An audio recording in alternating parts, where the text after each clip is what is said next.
মিডিয়ারে আমরা কি বলি, গণমাধ্যম বলি না? এটা তো বিএনপি মাধ্যম হয়ে গেছে। এনটিভি, চ্যানেল আই, তারা ধানের শীষের পক্ষে ভোট চাইতেছে মানে কি ভাই? মানে এই মিডিয়া, মানে এখন পর্যন্ত তো ক্ষমতায় যায় নাই কেউ। এখনই যদি মিডিয়ার উপরে এই ধরনের নিয়ন্ত্রণের চেষ্টা করা হয়, তাইলে ক্ষমতায় যাওয়ার পর তো মিডিয়া বলতেই বাংলাদেশে কিছু থাকবে না।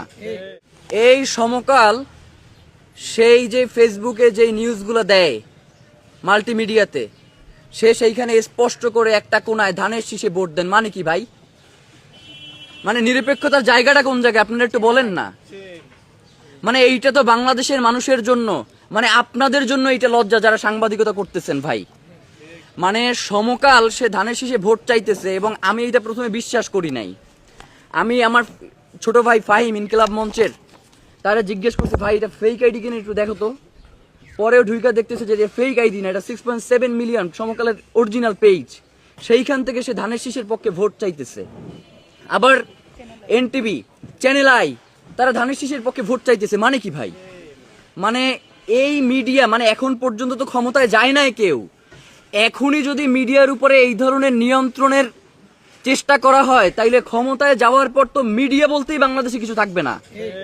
মানে মিডিয়ারে আমরা কি বলি, গণমাধ্যম বলি না? এটা তো বিএনপি মাধ্যম হয়ে গেছে। মানে বাংলাদেশে মিডিয়ার সব থেকে বড় বড় হাউসগুলোর সমস্যা কি জানেন ভাই? এই মিডিয়াগুলো আসলে বাংলাদেশের মানুষের মিডিয়া না, এইগুলো আসলে কোনো গণমাধ্যম না। এইগুলা কোনোটা হচ্ছে সিটি গ্রুপের, কোনোটা বসুন্ধরা গ্রুপের, কোনোটা অমুকের, অমুকের। এই মিডিয়াগুলো যখন যার পক্ষে দেওয়া দরকার তখন তার পক্ষে যায়। এই মিডিয়ার নিজস্ব ব্যক্তিত্ব বোধ বলতে কিছু নাই। বাংলাদেশের মানুষের প্রতি তাদের যে একটা দায়বদ্ধতা আছে, এই জিনিসগুলো তারা যেন বেমানুম ভুলে যায়। ভাই, জুলাই আন্দোলনে এই অধিকাংশ মিডিয়া বিপক্ষে অবস্থান করছে না? জুলাই গণঅভ্যুত্থানকে আটকাইতে পারছে? পারে নাই। মিডিয়া যদি আগামীকালকে বাংলাদেশে যতগুলো মেইন স্ট্রিম মিডিয়া আছে সবগুলো মিলেও যদি কোনো একটা রাজনৈতিক দলের পক্ষে তারা নির্বাচনে ভোট চায়, তাহলেও বাংলাদেশের জনগণ তাদেরকে রুখে দেবে, এইটা আপনাদেরকে বইলা দিলাম।